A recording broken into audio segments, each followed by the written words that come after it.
takes a rest. Oh yeah.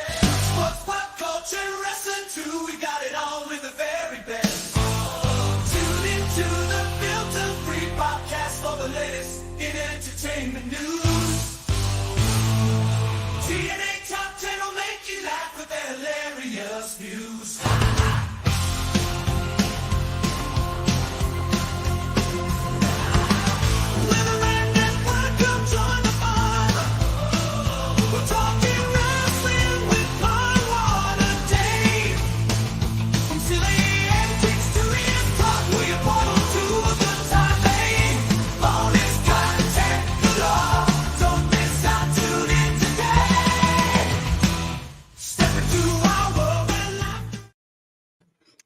Good morning and welcome to the Ram Network's AEW All In London Prediction Show. I'm Palmwater Dave.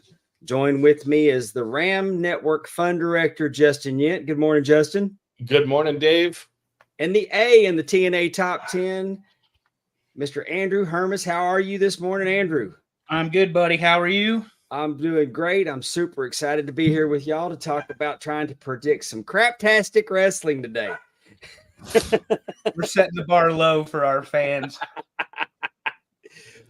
We're going to see if we can predict the unpredictable this morning and get y'all ready for AEW's biggest show of the year, All In London from Wembley Stadium.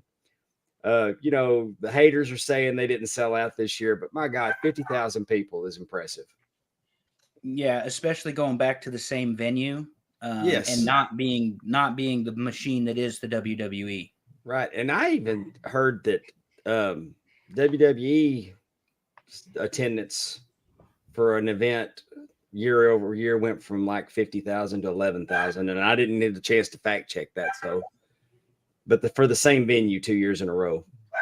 Well, gentlemen, you both know that by the time they announce the attendance, it'll be 100,000 people in attendance through the gates. They've set records in London. They beat last year. Tony Khan will have some type of way to get attention with those attendance numbers. So before we get into this, though, let's talk about All In next year being moved to Globe Life Field in Arlington, Texas. And Forbidden Door being moved to London. I saw that. And so I'm glad they're not abandoning that demographic because, I mean, they're for Forbidden Door, they're liable to pull 50,000. I mean, it is in Wembley, isn't it? Mm-hmm. They're liable to pull 40, 50,000 next year for that. And that's great. Those are great crowds. I'm not crapping on it at all. But I am concerned with the idea that you're going to run Globe Life Field for this pay-per-view. And the reason I say that is they're only a few blocks down the street with their residency.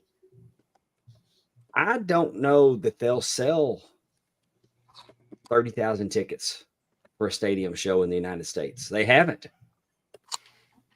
They're not pulling big numbers in the United States. I think that it's an aggressive move to go to Globe Life, and I got to imagine that the capacity for that's probably going to be 50,000.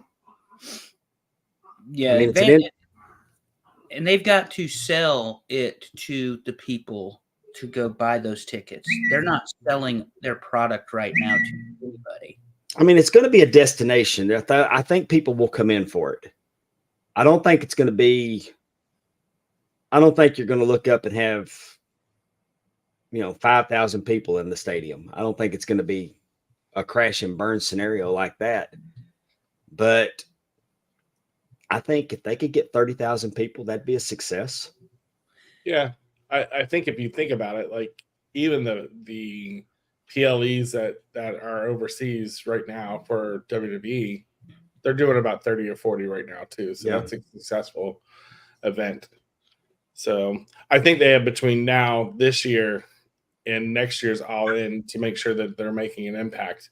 If you would have told me from last year to this year, after the momentum that they had, would they be less tickets for this year? I probably would have said no, but we all know what happened after All In, and it has continued to be a curse for AEW. So I'm hoping they pull themselves out of it. So I just think it's I think it's a Hail Mary type scenario. I think that there can be no research or data that would lead you to think that you could sell out a stadium or pack a stadium in the United States, because you haven't. I mean, you're struggling to sell tickets to your television events. Well, they're seeing diminishing returns too in their home city of Chicago. So, I mean, Chicago has always been the place where AEW knew they could sell out. And even the Double or Nothing in Vegas has been a place where they knew they could sell out. And both of those did not do the numbers they had done in years prior. So the other thing is, and this is just an opinion, and I want wrestling to be successful, since All Out 2022, AEW has lost their way and their momentum. And I mean, I was at the very first Double or Nothing at Las Vegas in 2019. That event sold out in less than 4 minutes. 4 minutes. Yeah. 14,000 people in the MGM Grand in less than 4 minutes. And that crowd was loud and it was raucous and it was a good night. And there was hope for professional wrestling. These days, I turn on the TV and I watch what Saraya and Tony Storm did Wednesday, supposedly doing a wrestling classic, whatever, back to British television. It was trash. I mean, I'm not rooting against them. I mean, I want them to succeed. I am pulling for them harder than anybody. I just want them to do better in the ring. I mean, you can't put that Tony Storm Saraya crap on television and think that it doesn't do damage.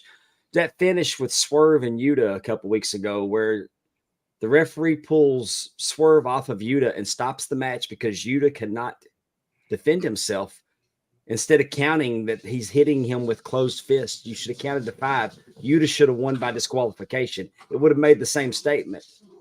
So, I mean, those are the kind of things that my frustrations are with what we do in the ring. Not because I want them to succeed. I've got friends that work there.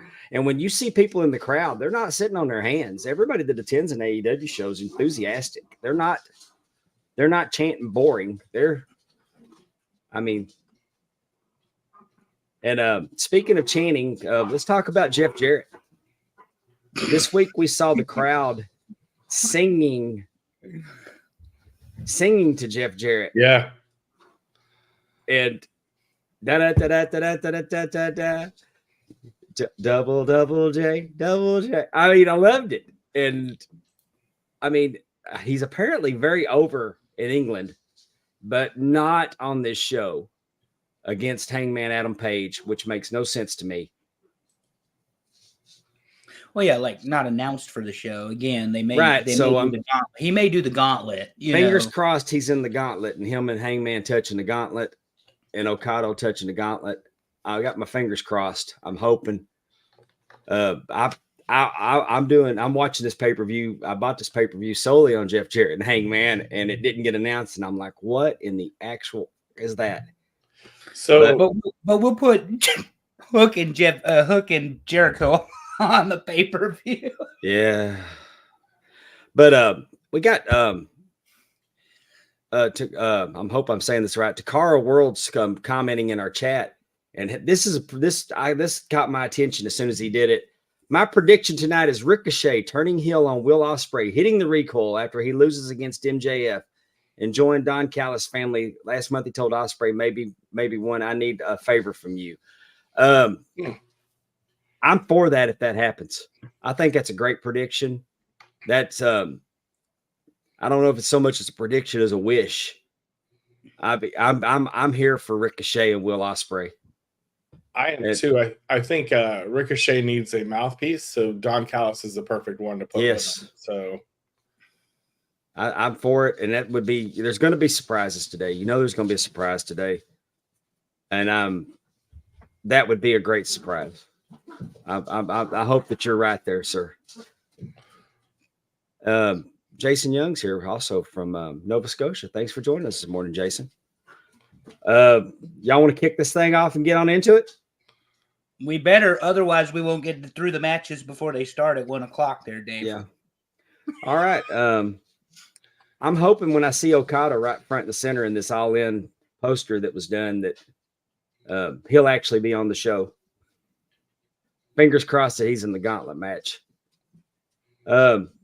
First off, we got 0 Hour. 0 Hour is upon us.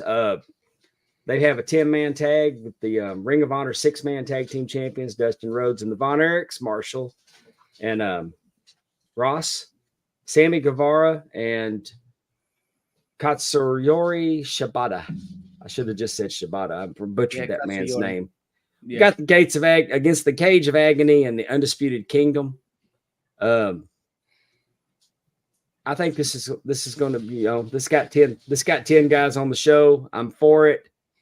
I'm predicting that Dustin and the Von Erich, Sammy and Shibata are going to go over in this match.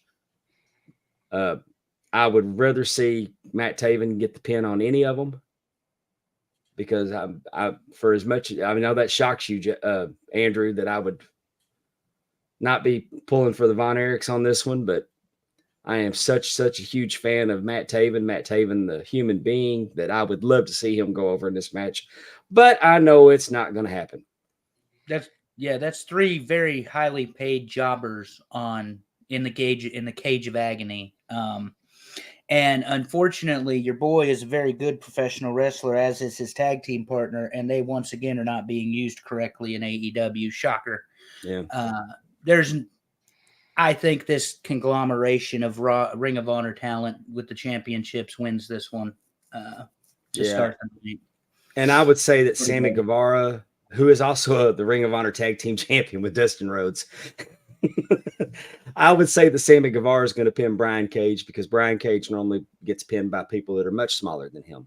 Shout out to Tessa Blanchard. It is so crazy to believe that Brian Cage has not been utilized as good. Nobody knows. Nobody knows. 75-pound jobber. I mean, and I know that's quote offensive, but yeah, he does the job in every single match he's in. Shout out to Tessa Blanchard. Yeah. I followed Brian Cage from the days that he was in FCW here in Tampa. He's a great worker. I don't get it. I don't. He's got the look. I think you can totally market him.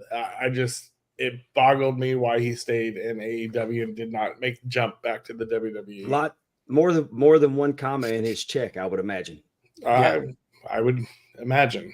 Yeah. So his wife just started as an announcer there too, so I'm sure that helps having both him and Melissa there. So. Oh, cool. Yeah, I mean, I sound like I'm bagging on him. I'm really frustrated for him. I really am, because he is. I mean, when you look at him, he's the prototype for a professional wrestler. He's not a bad promo either. Mm-mm. He's not. He's got charisma. He's got the body. I don't get it. Why they put him in the positions they put him in. Yeah, and I think Taven and his tag team partner, Matt Bennett. Matt Bennett. Mike Bennett. They will reap the rewards of Adam Cole when he does return. So I think that storyline's been put on hold because of his injury, but I think they will reap a lot of rewards once he's back. I think I downloaded the wrong graphic for MJF. We'll see when we get to it. Also on 0 Hour, we got Willie. It just hit me when he said Adam Cole. We have Willow Nightingale and Ishii against Chris Statlander and Stokely Hathaway. I don't see a scenario that Willow does not win this match, because this has been going on for a while. This is a leave them happy. This is going to be a leave them happy. Dave, you don't see Stokely getting the pin for the win? No. Over EGE? No. No, I see Stokely. I see Stokely leaving. Leaving Chris Statlander in there on her own is what I see. Running, yes. Stokely's social media game is highly underrated. I love Stokely him on Twitter. Yeah, he was good in WWE, and he's even better in AEW. I love Stokely Hathaway. He is one of my guilty pleasures on AEW. Yeah, I think this match is just here, kind of like the previous match, another multi-person match to get Yeah. people paid on your 200-person roster. And And they'll continue this feud. This won't be the end of it, I don't think, Dave. I think that they're going to continue with Willow and Statlander once this is over as well. yeah, they're a long way from over. Oh God, another Yeah, that's what I multi-man said. match. That's I what I love said this. when I saw this. I was like, "What in the what?" But I We love have the a- fact that they put it as a ladder match. We have a ladder match with Train Christian Cage and the Patriarchy, the Bang Bang Gang, the House of Black, and Pac and BCC, Blackpool Combat Club. I predict this is going to be a clusterfuck. 100%. There's no way around. I mean, it. Hey, I saved this graphic on the computer as clusterfuck. Dave, that's Yes. not a prediction. That's a spoiler. That's Yeah. a spoiler. Yeah, exactly. I mean, there's a lot going on here. This 12 guys, plus of course you've got Nick Wayne's mom outside and all that stuff. But Well, there's the 12 good part of the guys. match. in a ladder match for the trios title that annoys our man Dave here. It's the trios title, Dave, not a 6-man. Did I say 6-man? You probably didn't, but I did because I I call it a 6-man. I refuse to I call like it you trios. responding to it. You refuse to call it a trios title. Yeah. But this is, again, another multi-man match to get people paid. So if you add it up, that was 10 plus 4 plus 12. We've got 26 people in 3 matches. Yeah, I'm gonna go out on a limb, and these matches are not in order. We're just we don't know the order of the matches. No, because MJF's opening the show if he ain't main eventing. Come on now. but I don't see a scenario that Christian does not climb the ladder and get the belts back. Yeah, and Because I mean, Christian, these are, is there anybody in this match that screams ladder match more than Christian? mm-mm. Well, the only thing that I think they did add Pac in the BCC last night, and it was to give Pac his Wembley moment. So, if anything, if you're wanting to send the crowd home happy, I would put the titles on Pac in the BCC just for that moment of giving Pac his Wembley moment. Yeah. So, And we're gonna get there whenever Dave hits the graphic for the 3-way tag team match. But you have a tag team division right here. I heard it on a podcast and would agree with it. Maybe they scrap this trios title nonsense and let's have a real tag team division because there's very capable workers on this screen.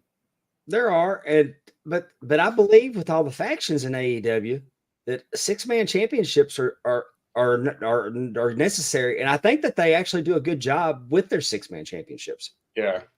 Because you got enough factions that it actually makes sense to have them. Well, that part is true, but what I'm saying is that we're recycling the match from All In last year to this year for your tag team titles rather than getting any of these guys hot for them. I don't think that's anything to do with just the fact that there's poor booking and 2 EVPs that are putting themselves in the main tag title main event. That's just my 2 cents. So before we move on, Justin, you say Pac's getting his moment. I think so. I say Christian's going to retain and get. I think he's going to put himself do a very little work in this match and climb the ladder and get the belts. Yeah, I'm torn between either the Bang Bang Gang or the Patriarchy. And it's no offense to the House of Black because they're all capable, but we've seen how they've been booked since Cody left when Malachi or Alistair first made his appearance. I'm going to go with Team Christian Cage on this one. I think that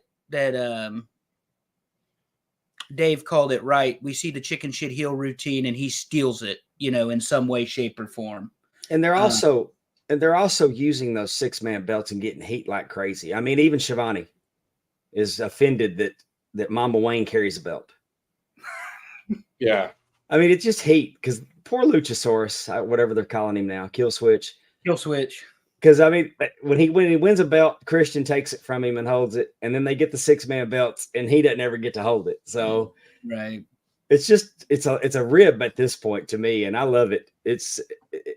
I think that they use the trios belts more as props I think that they're their own character, no matter who has them. I mean, when the Acclaimed had them, they had their own gimmick belts, and then when Taven and them had them, they carried the Acclaimed belts. They were walking out there with actually six belts. They were having to use a wheelbarrow, a wagon to bring them out to the ring. They had so many of them. It's just, I think that it's entertaining what they do with them. Crazy. All right. Here's this 5-star classic.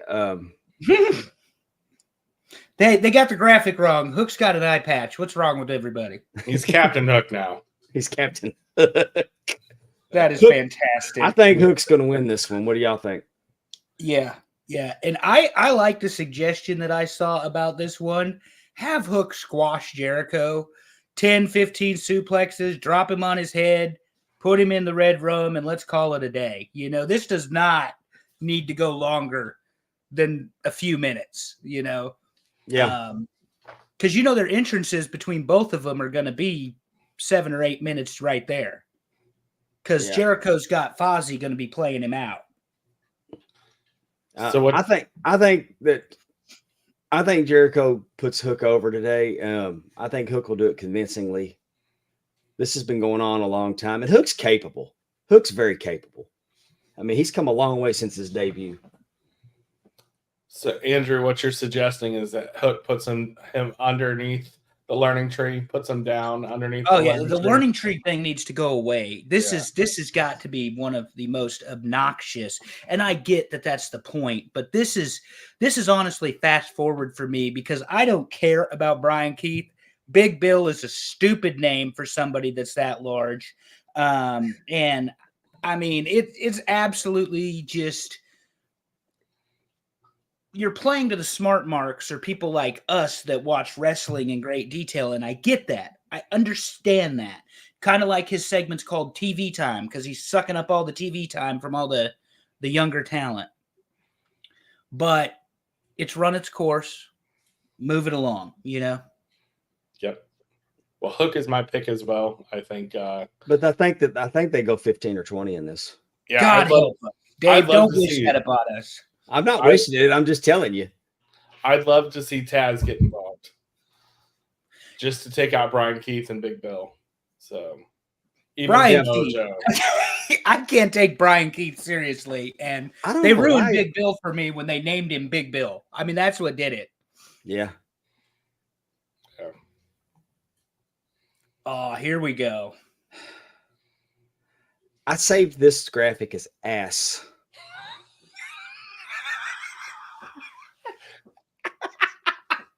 We could always count on Dave, folks. Well, I mean, I don't like Jungle Boy. I don't like Darby Allin. He's glorified stuntman. I said what I said. I don't know if he's got pictures of Tony Khan in the compromising position, why he gets the push that he gets. I'm happy for Sting that he got paid so much money to try to give this guy credibility. I'm so disappointed that he had to reschedule his match against Mount Everest. I'm so looking forward to him being gone for a while. Yeah, Mount Everest might have gone over there, Dave. Yeah. Fingers crossed. This is a piss match for me.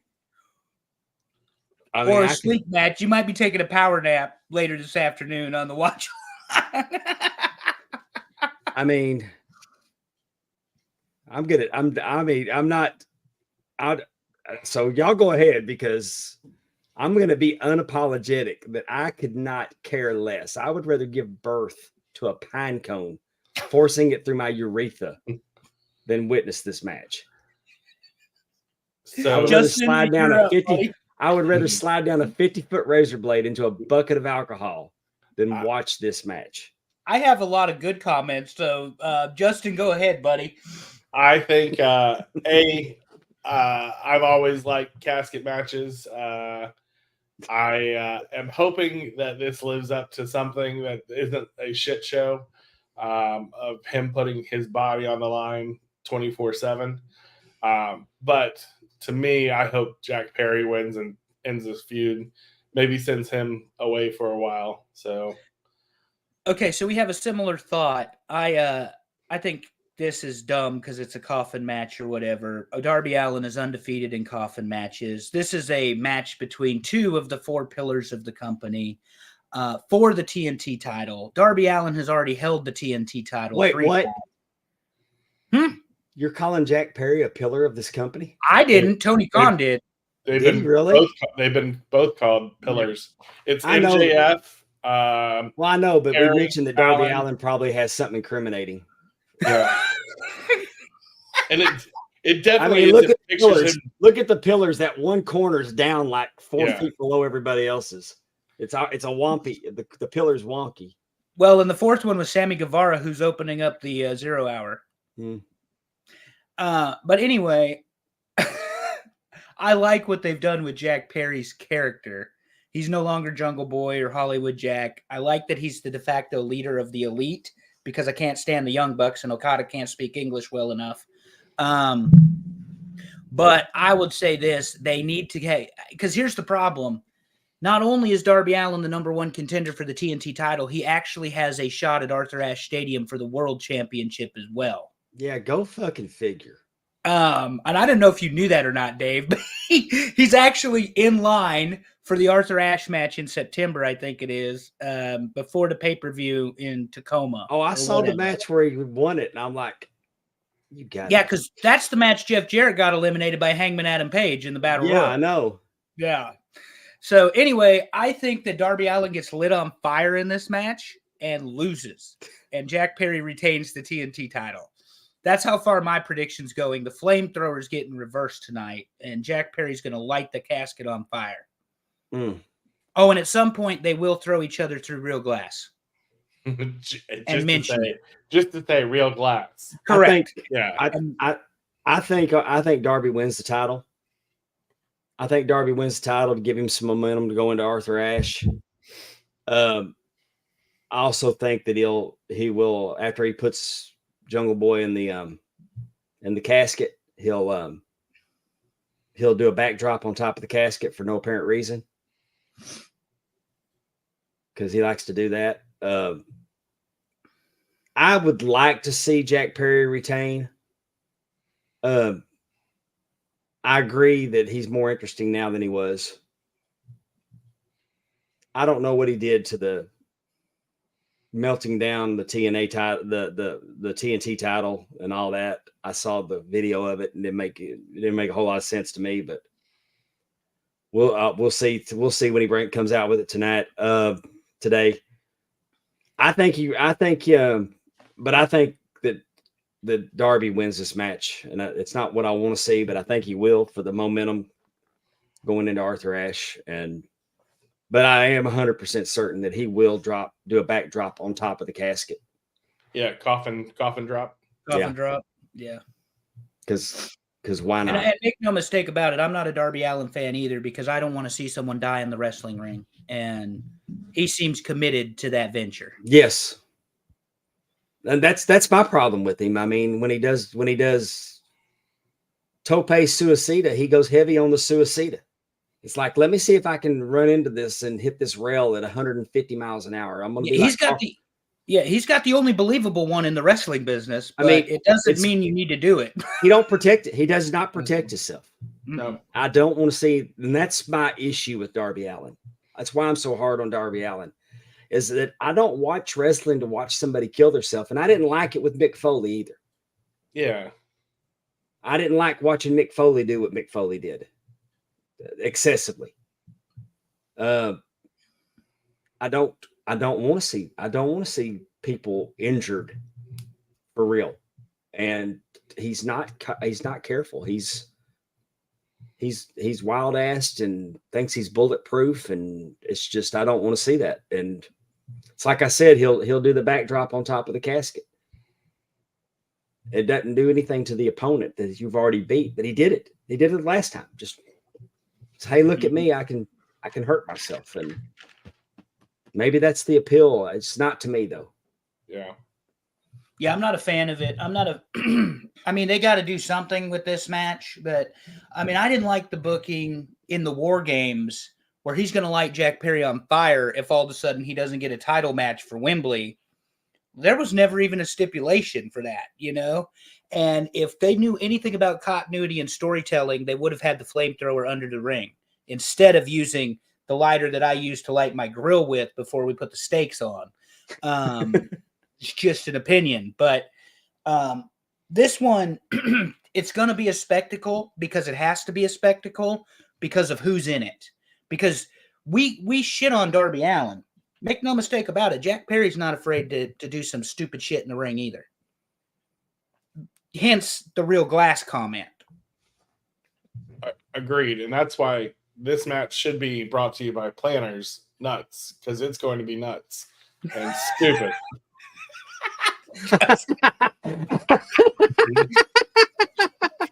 There's no prime in this shit. It's all Planners at this point. So we got You are so nutty. we have 2 for Jungle Boy and 1 for Darby. I'm going with Jack Perry, yes, sir. I'm Justin? going with Jack Perry. Okay. I hope y'all are right. Oh my God. Right front and center. That smug ass face. Yeah. And I'm wearing my Acclaim shirt. There's Okay, no way go the Bucks don't go over in this match. Nah, Right? the Bucks are winning this. Justin has a thought because he just sided us. I cannot, with the life of me, ever pick the Young Bucks. So, if anything, I think it's the Acclaim's time. And I know they've had the belts before, but I think giving them the belts on a bigger stage, I'm torn. I love FTR as well, but I will never agree that the Young Bucks should go over or will go over. As a matter of fact, they could just go with Darby Allin and exit as soon as possible.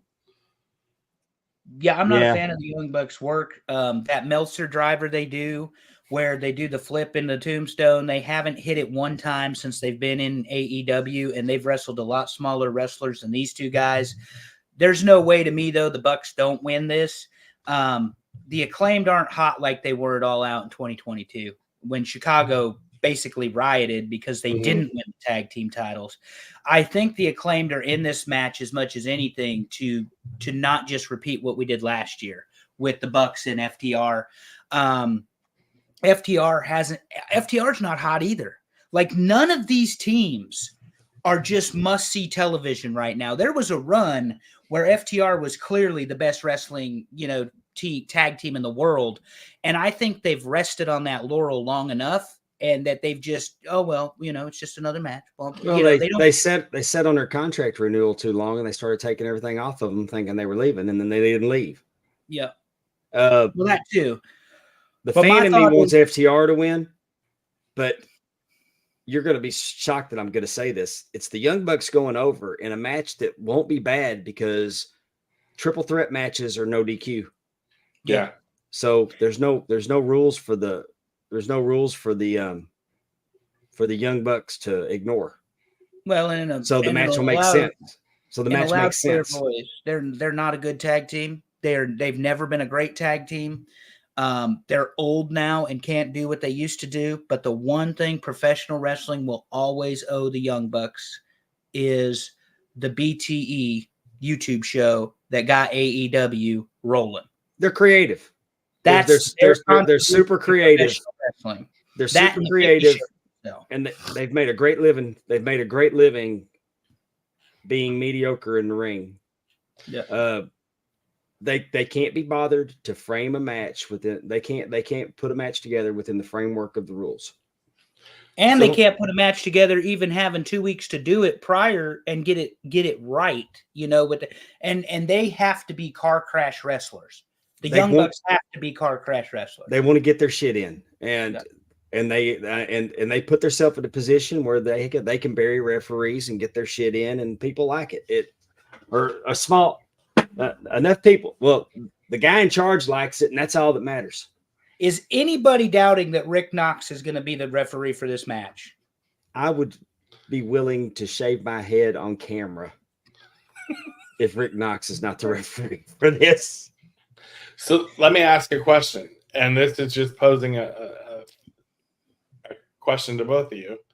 So Shane McMahon's been seen with Tony Khan. Is this a match that you would debut Shane McMahon in, causing issues for the Elite? I love you for saying that.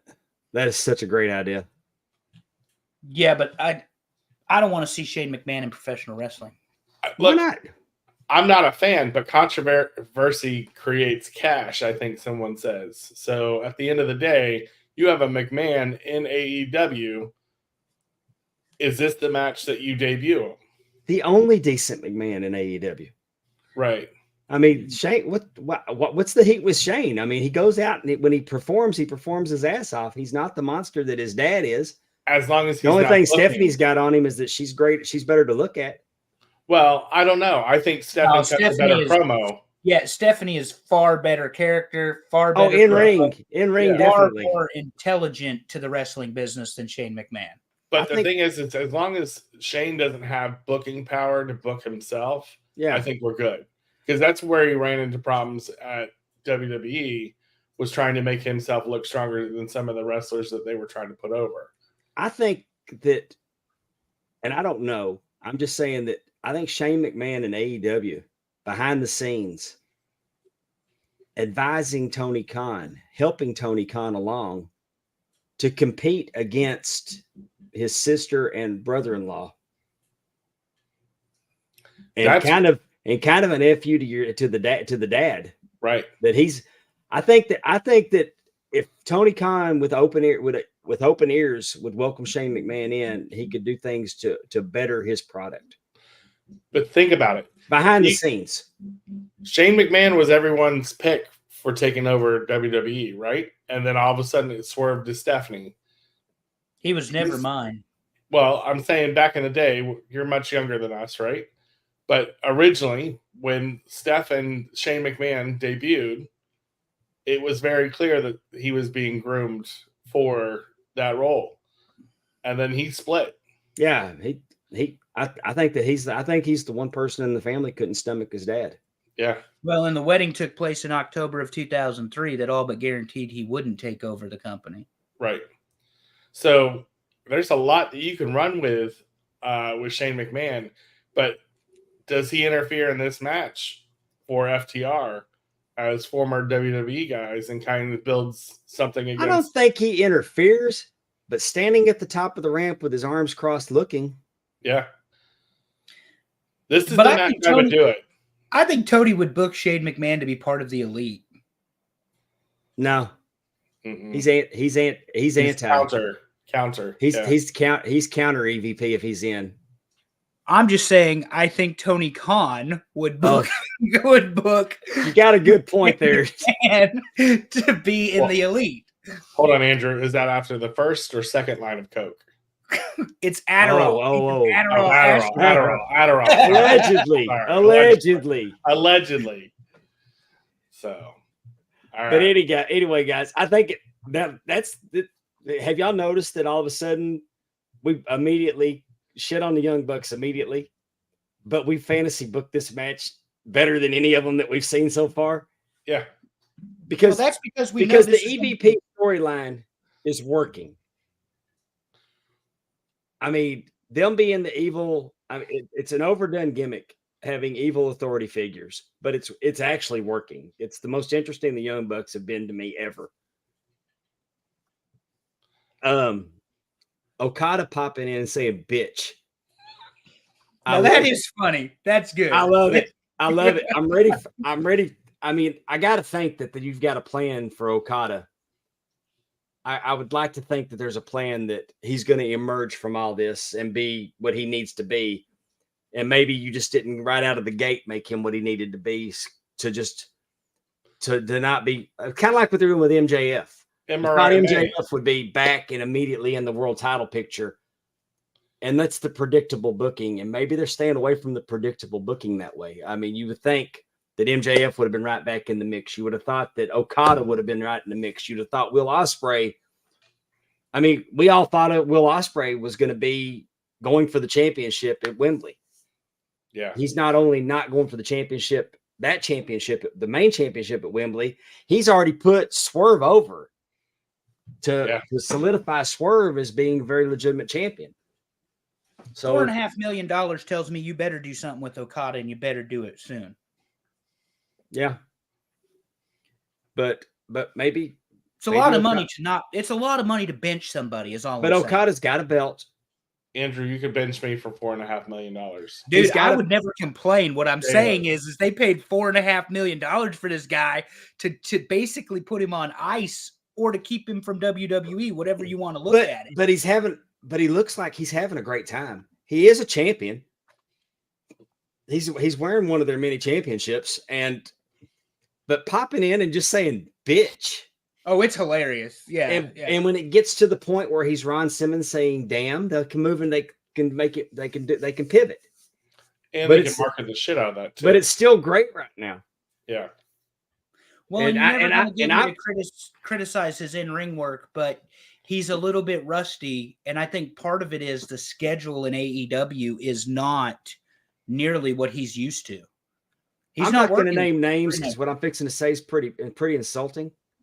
But go down the roster and tell me working for AEW does when you're comfortable, that makes wrestlers comfortable, and it makes them not hit the gym as much, because there's lots of asses and bellies that have gone condo since they got there.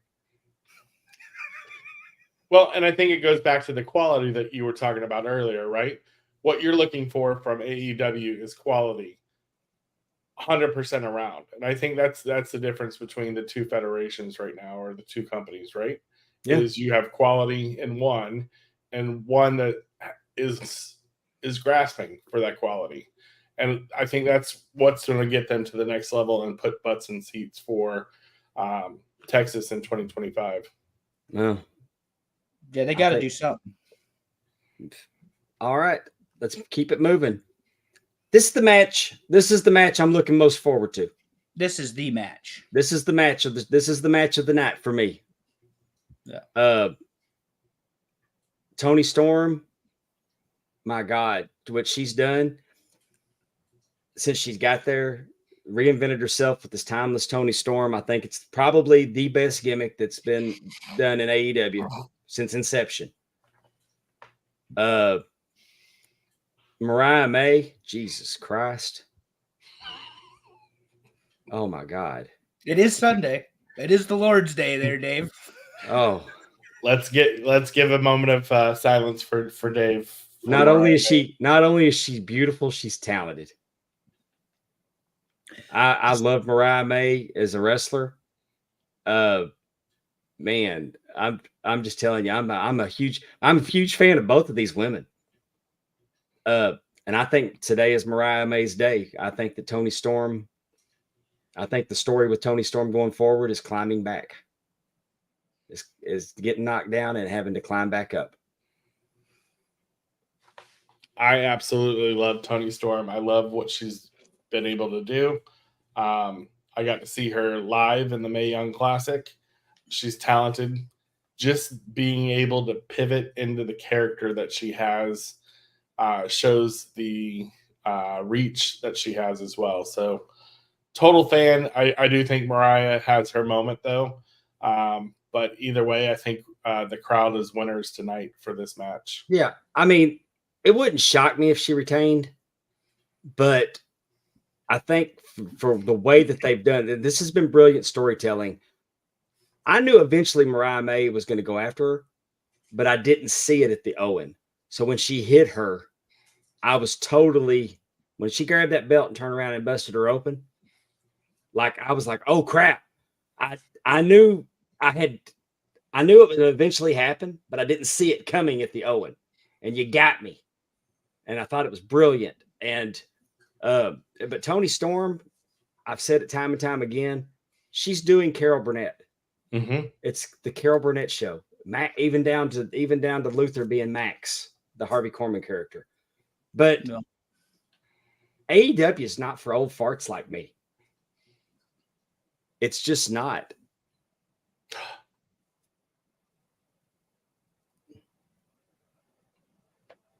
What? Man, I'm not even reading that. I don't know that's. Anyway, I'm not reading onto that. the match. Onto the match. Toni Storm versus Mariah May. I challenge both of you to show me a better creative storyline in the history of AEW. All 5 years. Find me a better one. There's not. Find me something that somebody did better than this. You say that this is the Carol Burnett show, and I always forget that, Dave, whenever I talk about it and you're not around. This is also all about Eve, where Mariah has positioned herself as the follower only to take over the teacher. And let's be honest about it. You and I are on the same page with the turn. We knew it was going to happen. There was no way that it couldn't happen. But to happen the night she won the Owen Hart tournament over Willow, and they go to black and white, and Toni is bloody. We criticize AEW production all the time. That was brilliant. That was brilliant when she goes to the black and white, and Toni Storm is, bloody as can be. Mm-hmm. I think this is Mariah May's to lose. I agree. Now that you've put Toni Storm in the babyface position for this world title, that you go ahead and you have her chase. I think that makes sense. We also have a pay-per-view 2 weeks from today because they got to go back to All In Chicago. So you have to do something. I really do think Mariah May wins this, but I'm hoping this is the first in a series of several matches between them because the storytelling is that good between the two of them. Even to the point where Mariah May came out as Toni Storm on Dynamite. Yeah. She hit it perfectly. It was fantastic. This is the Mickie James Trish Stratus storyline told Mm-hmm. better. Told better. Yep, I agree. Yeah, 100%. And like I said, they've done an amazing job with this. I just don't know that I don't know of anything that they've done better. And there's a much more, quote, high profile women's match on this card. And it don't hold a candle to what they've done with this. No. Yeah, I actually think this is the more. This is proof that they can tell good stories in AEW. Yeah, that they can do things right, that they can long-term book, they can do a build-up. Because you got what you said, it's what you've said is that later on the show, you've got a match that was hot shotted. Yeah, this is 100% hot shotted. This is gonna be a good one. Billy Goat, MJF. Oh, I didn't know that this is who you referred to as Billy Goat. That's what he calls himself. Oh, does he? Because I thought you were talking about Daniel Bryan. No, when he gets revved up and he starts going on his promo, he calls himself Billy Goat. Oh, I didn't get that because I've always thought that Daniel Bryan was a goat boy. Also a Billy Goat. Yeah. He actually looks like a goat. Goat boy from Saturday Night Live. Yeah. Man, conventional wisdom would tell you that Will Ospreay wins this match.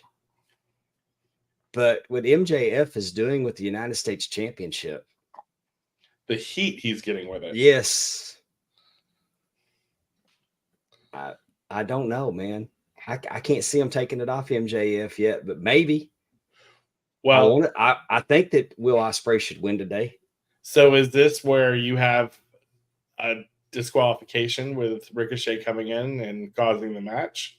I think so, because I want to be clear about this. This championship is beneath Will Ospreay.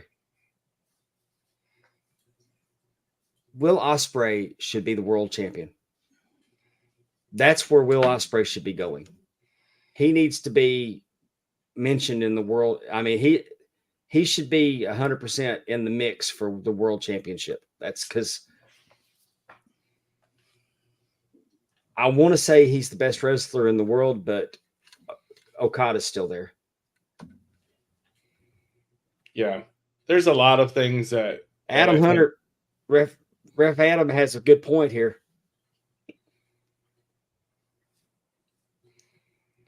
I think I don't agree though, and I'm going to tell you why. Because Who do you think Tony Khan loves more? Britt MJ. Baker, or Adam Cole? Oh, Britt Baker, hands down. Yeah.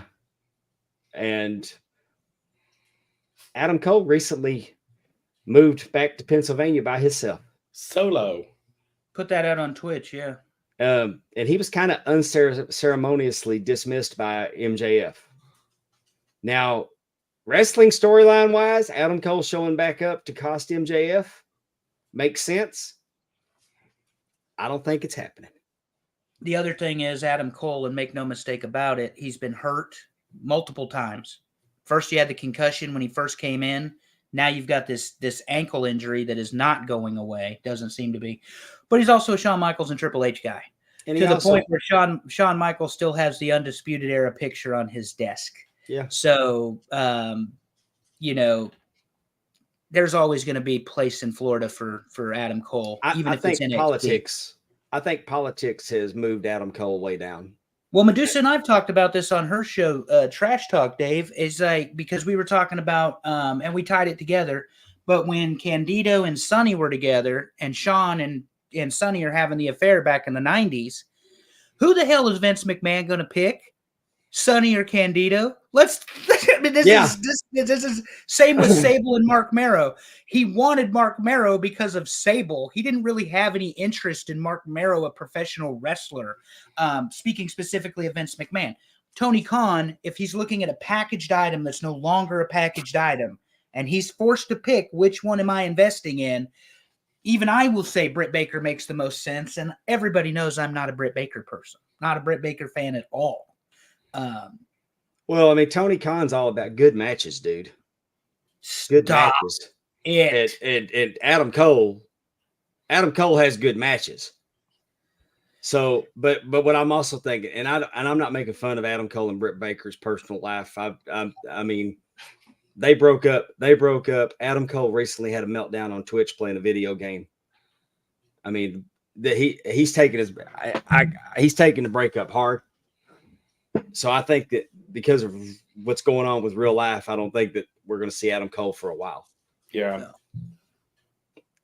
I don't think Tony Khan's I mean, WWE, Vince would told you, I don't give a fuck. Y'all hate each other. Get in there and work. In fact, we're going to make y'all work against each other.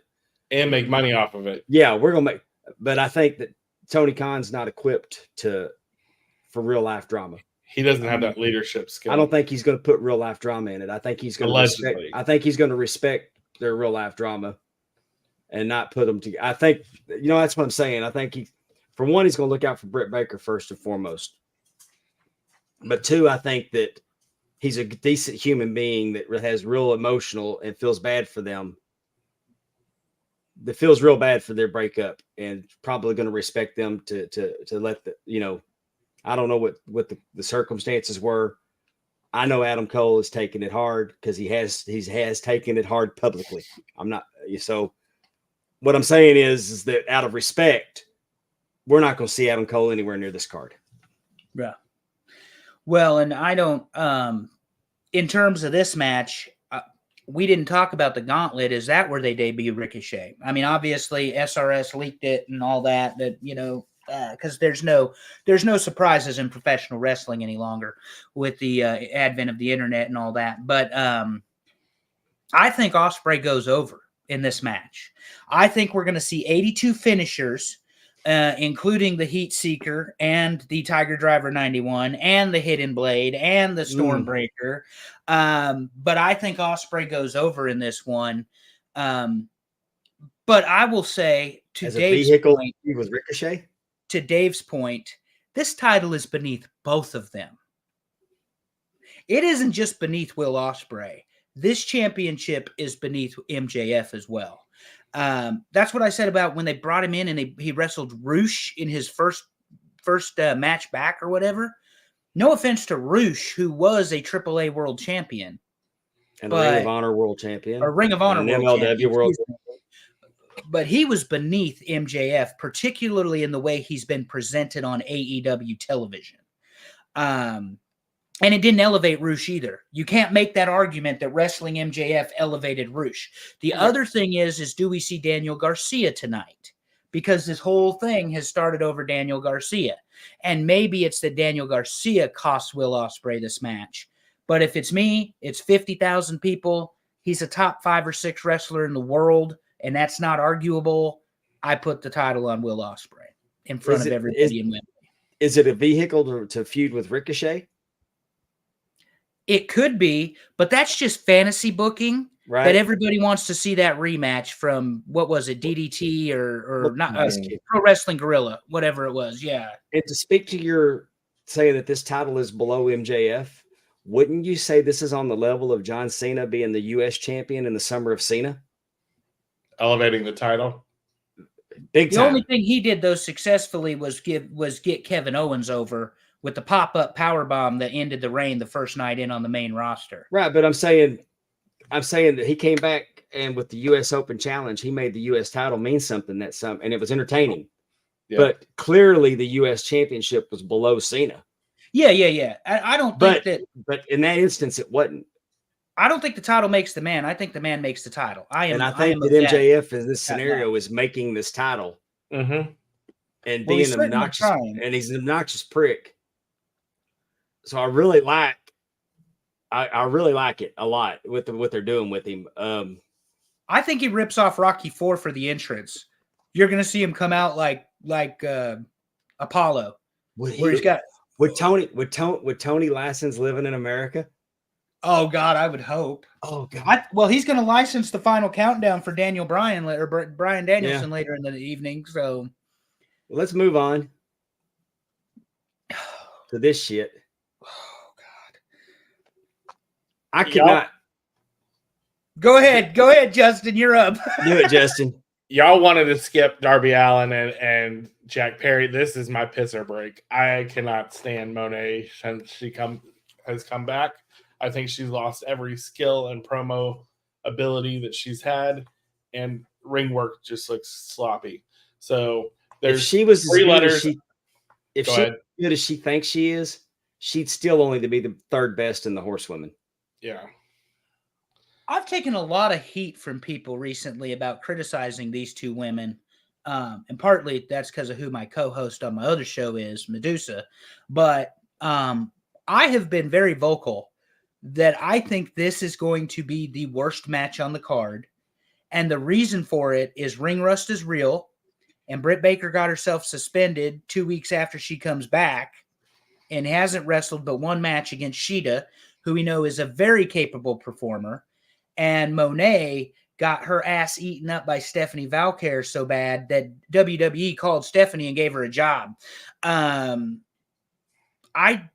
I know there are people that think Mercedes Moné is a good professional wrestler. I'm not one of them. I am absolutely 100%. I need somebody to tell me so I can have a palate cleanser from her. To Justin's point, I hate everything about her since she's come back to AEW. Somebody give me a match to watch of Monet that I can be convinced she's actually a good professional wrestler. It's not in WWE because you can't do that, Dave, because they carried her. No, what I'm saying is that she was a great WWE system wrestler. Yes. For that system.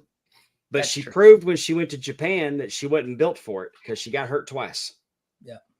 And she is so undersized, and it's much more obvious. They don't wrestle big in AEW. In WWE, you wrestle big, if you guys understand what I'm saying. They wrestle up. They wrestle as big characters. In AEW, she's wrestling as a 5'0", 62-pound woman, and so much of the stuff looks unbelievable that she's doing in the ring right now. And I would say part of that is her dance partners. Her dance partners in the WWE were far better.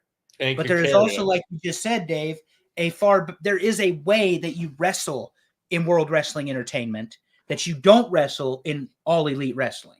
And that's why she's the star that she is, was because of the WWE system. And that's not saying that she doesn't have talent. She had the talent to thrive in the WWE system that has not translated to New Japan and AEW.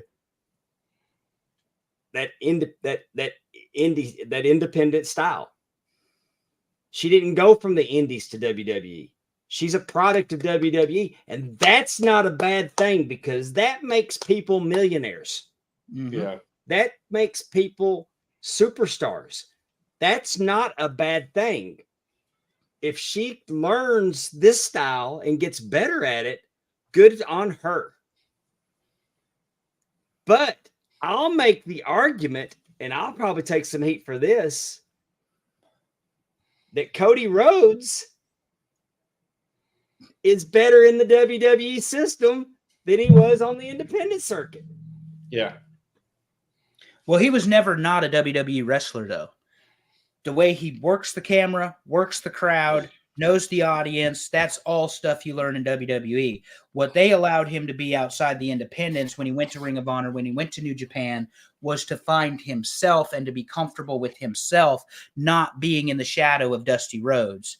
And let's face it, Big Dust always, shadow. they're always going to be in the shadow, no matter what. But I would agree with you. The way WWE has handled Cody coming back in, it's been great. Now, the other half of this equation in this match, Britt Baker, she was out for months. I get she was legitimately hurt and that sort of stuff. And good on her for being able to recover. But this is not going to be a good wrestling match. The timing will be off. The execution will be off. And good on her for wanting to, because I'm sure that she became a very wealthy woman in AEW. Let's not forget that she's a dentist, for real. She's a shoot dentist. And it's not like she needs this. Yeah. She don't need wrestling. So I don't question her heart. I don't question her heart at all. No, I just think they're all stealing money. But I think that this match was not that they should have the money for this match would have been making Britt Baker work her way up the ladder to get to her. Yeah. This match was hot shotted. Well, let's talk about Camille. Somebody let find that woman a different pair of shoes to wear before she breaks her ankle. Because I get that Camille is not very tall and they're trying to make her a little bit more imposing standing next to Mercedes. But damn it, she looked like she was about to be in a walking boot Wednesday night when they did that physicality wearing spike heels in the ring. Dave, I've been in a wrestling ring, but I've never taken a bump. But there's a little play and all that. I couldn't imagine wearing a 3-inch heel as a woman in that damn wrestling ring. No, because there is some give in there. And then to bump. And then to be bumping in that ring in those heels. It makes me nervous, but it makes me nervous when Charlotte does it. Mm-hmm. Yeah. I mean, I'm sure they shift their weight to their toes, but still. I mean, I've never walked in FB pumps, so I don't know. Yeah. So Camille plays a part. Rumor is also that she's building a faction as well, and potentially 2 members of the Women's of Wrestling, the Tonga or the Samoan sisters, the twins, is who they're looking at for Monet's thing. If that's the case, I don't mind her being a mouthpiece because I do think that they're going to add some excitement to that group. But turn it over to Camille and have Mercedes be the mouthpiece right there. Not saying that she can, but at the end of the day, I'd rather see her talk than wrestle at this point. Yeah, I would rather see her do neither, but she's with the belt and a faction. She could be the Ric Flair role. Yeah. I mean, but I mean, they have to do the whole Horseman thing where they're protecting her. I mean, Monet she's got to be heavy chicken shit hill. Heavy. Yeah, I think Monet wins this one. And I don't think it'll be a very good wrestling match. Yeah, I think Camille's going to cost DMD the match. I don't think it's time to take this belt off of Monet. If Britt Baker gets his belt back, then here's the thing: if Britt Baker gets his belt back, then it's only because Monet's being pushed into the world title picture. Because and the other thing is that Sean Ross Tony Khan's a fan, obviously. The other thing that Sean Ross Sapp had said, and this could be the match where you see it, but then again, there's that world title match where you could see it, is Jamie Hayter. Let's not forget about the former women's champion. he said that her and DMD have so many interpersonal issues that they won't be able to work a program. Okay. How many times do we have to hear about AEW not being able to work together, and then they wonder why they're not succeeding?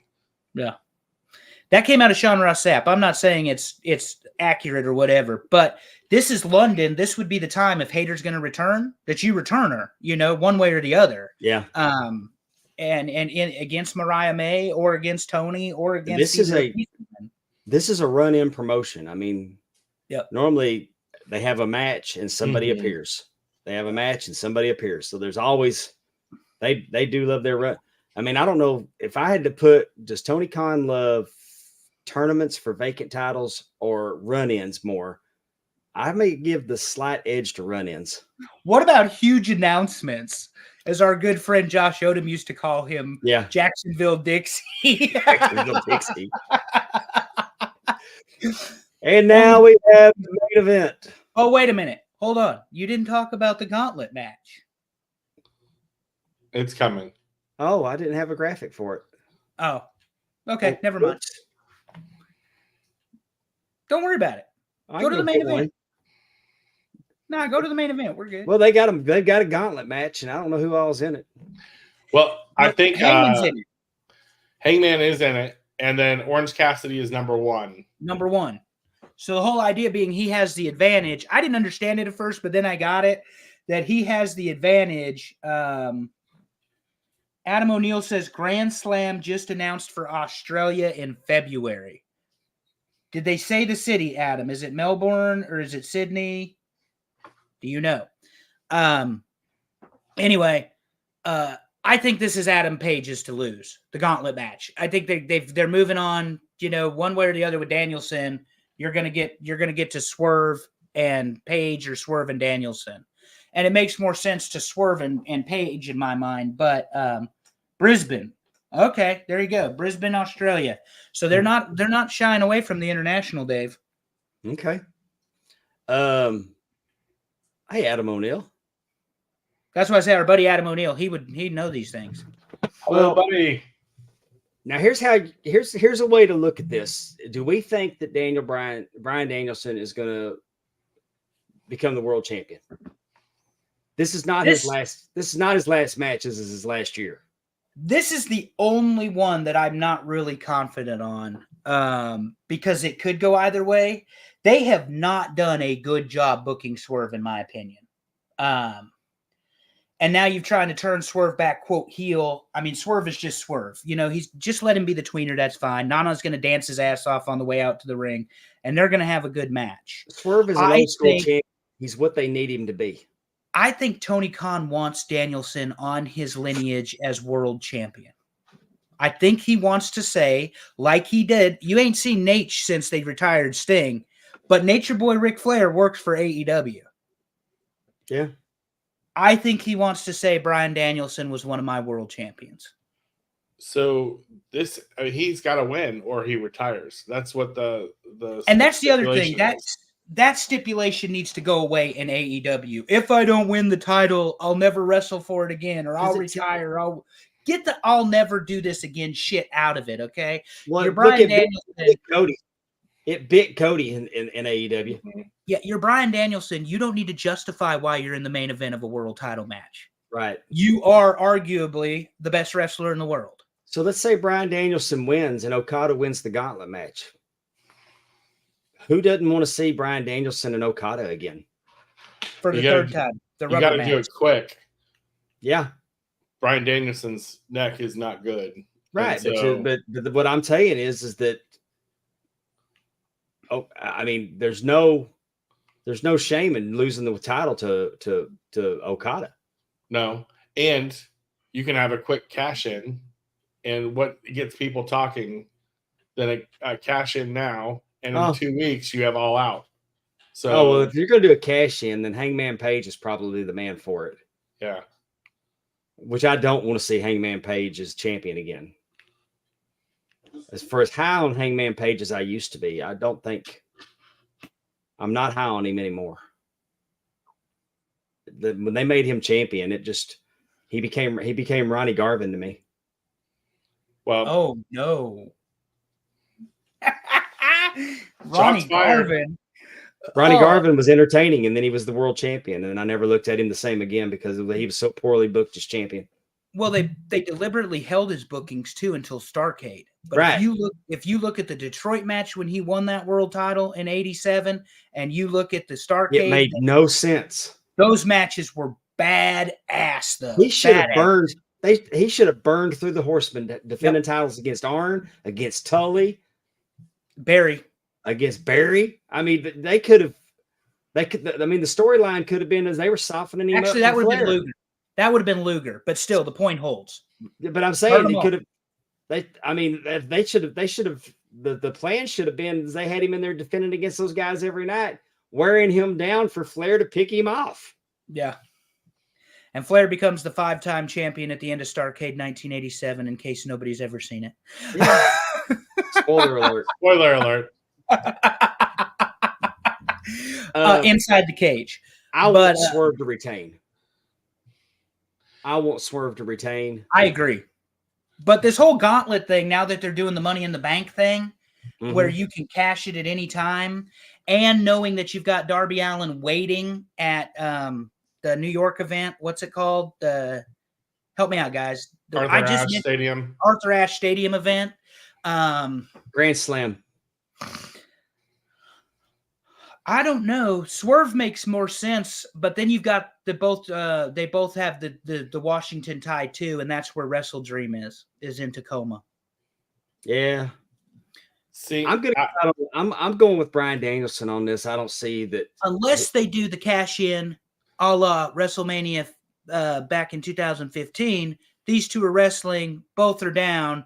Here comes Hangman Adam Page's music, and he interjects himself and he wins the world title and walks away. That's how you protect Danielson. That's how you protect Swerve. Yeah. And then you could give Swerve a rematch in Chicago. yeah. Because they haven't announced who's got the title shot in Chicago, have they? Mm-mm. No, and that's where I still do not understand why they have a pay-per-view 2 weeks after. They Well, do it not was have, 1 week, and then I he know. moved it. It's crazy. but look, they have Oh, not. yeah, you do know. You're the fun director. Had to cancel this week. Ultimately, at the end of the day, the thought process behind that, you cannot book a good pay-per-view within 2 weeks. So unless this is a solid outcome and it's like a backlash type deal. Does that show an arrogance in booking, though, that like we're going to book it and they will come? I mean, like, Yeah. they're going to watch it regardless. It doesn't matter who we put on there.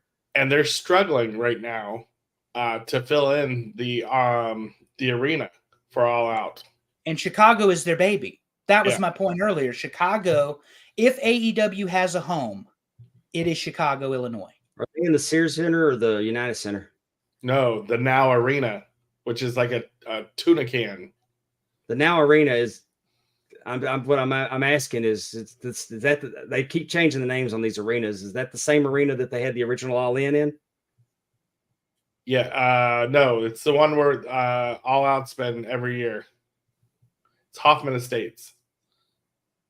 I'm not familiar. Well, It literally is like a tuna can. Everything. that's where. It may be where the original one was. Yeah, if I'll look. it's the same building, I know they got away from it and they tried to go to the United Center one year, and it. Yes, they're back. They're back to the original place. Okay, that's a good arena for wrestling. We had a really good suite. Yeah, it used to be the Sears Center. Sorry. Okay. And it was perfect for it, but it just they're not selling well, and they wanted a stupid amount of money for it. So they've got Martha Hart, Tony Khan, and Tony Schiavone currently on the 0 hour.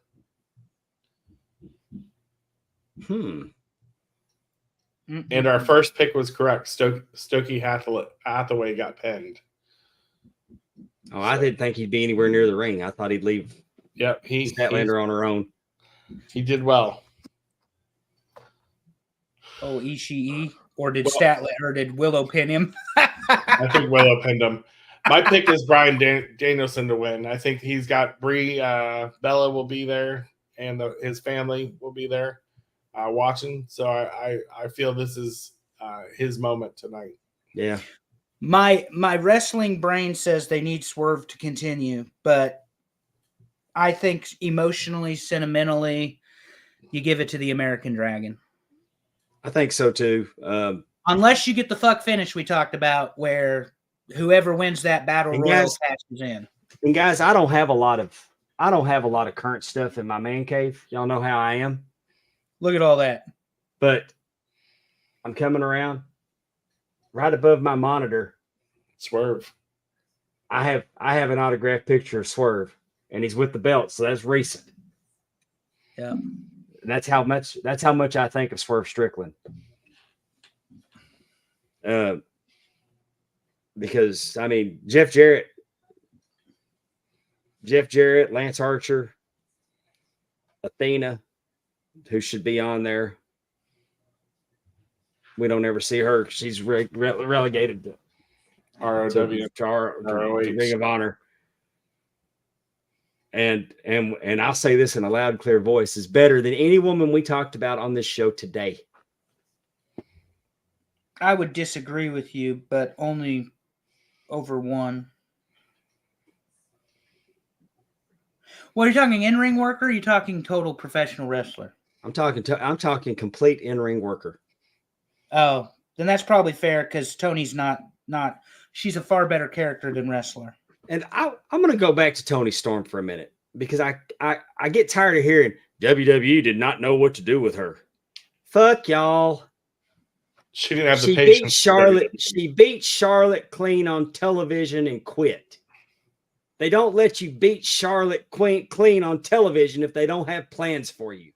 Did y'all see the Nature Boy rope right over his shoulder there? Dave also has a wall dedicated to the queen of professional wrestling, so it's going to chap his ass anytime somebody talks negative about Charlotte.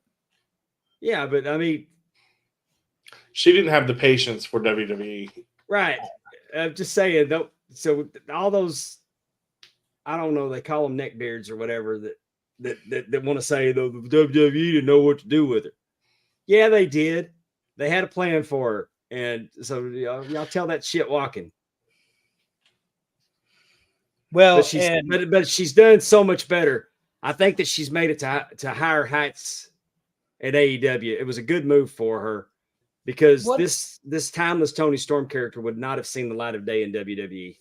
which is a shame because they're known for characters. But yeah, this has been brilliant. This has been brilliant on the Toni Storm front. And I believe that Toni Storm came up with this idea, and that's the environment they work in, that they can have ideas and develop characters. And they do. Tony Khan, to his credit, will listen to ideas like that. Well, and he also listens to bad ideas.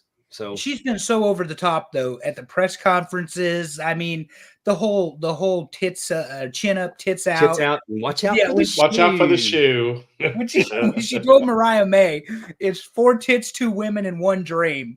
I legitimately lost it. Oh, she was cutting a promo on Saraya.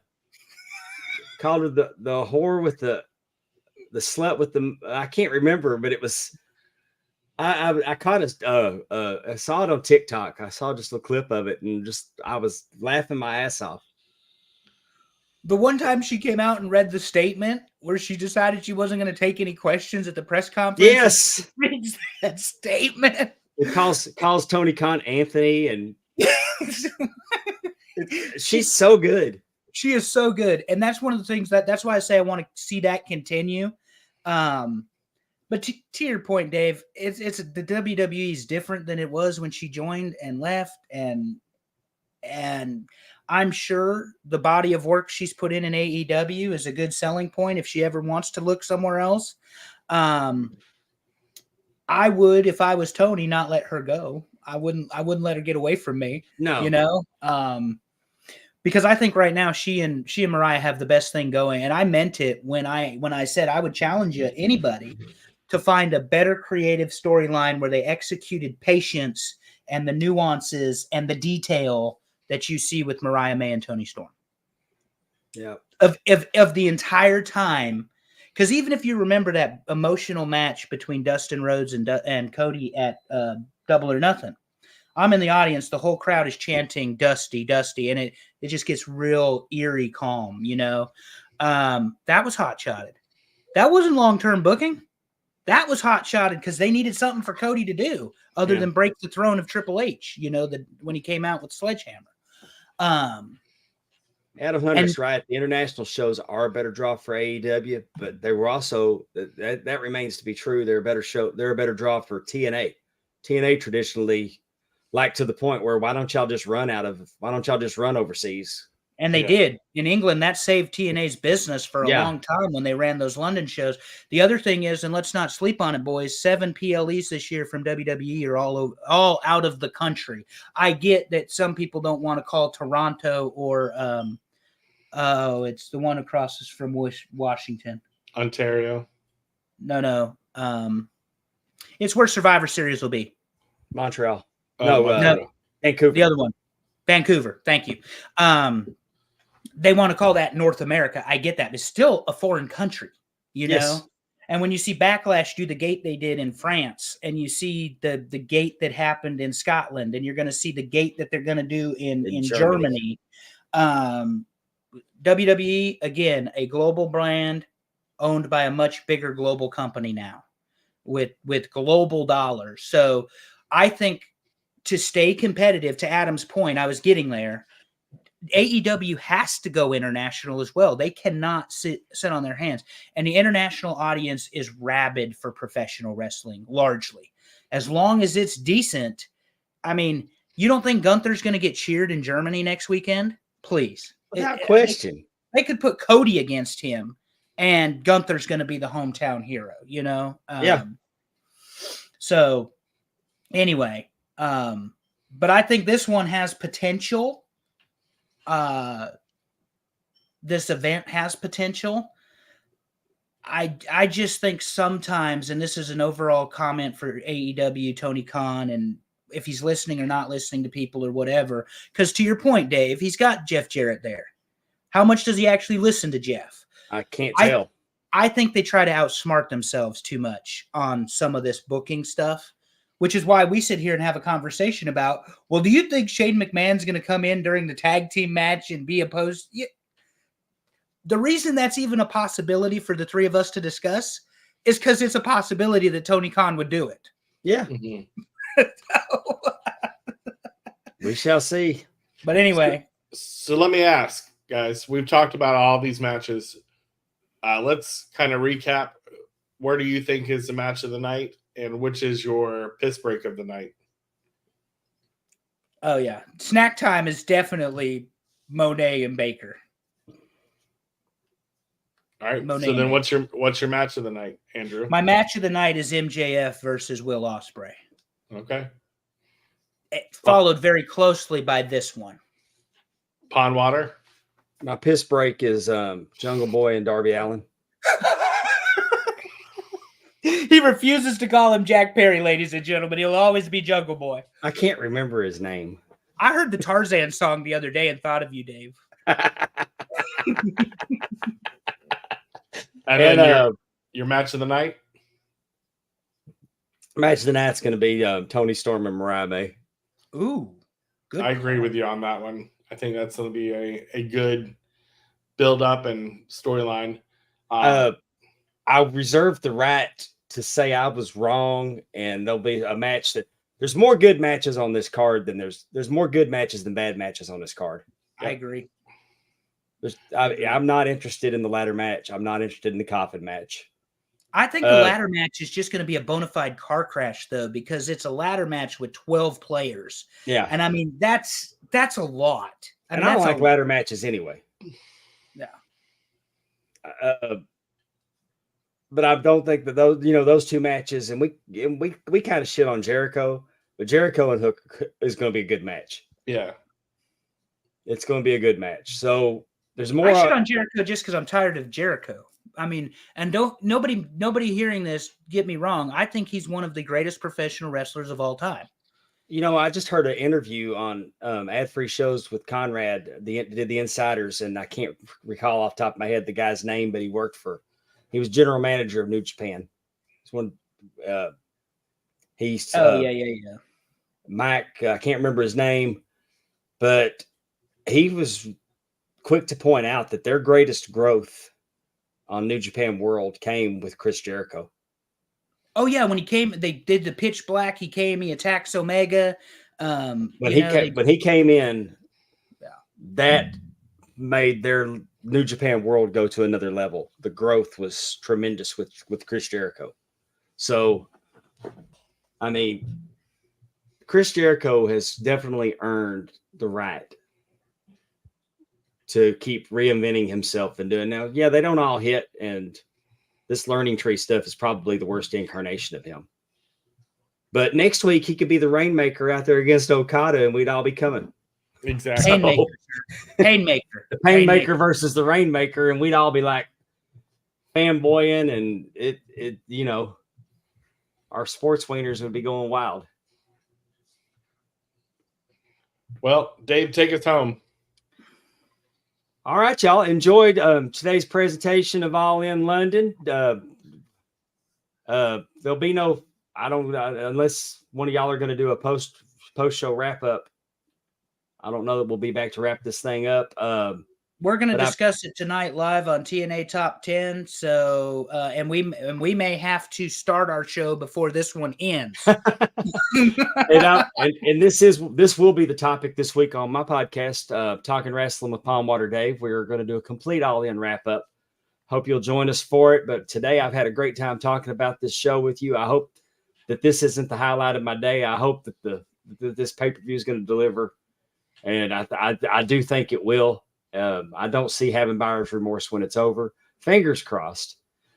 For Andrew Hermes, for Justin Yen, I'm Palm Water Dave. Thank you for joining us exclusively on the Ram Network.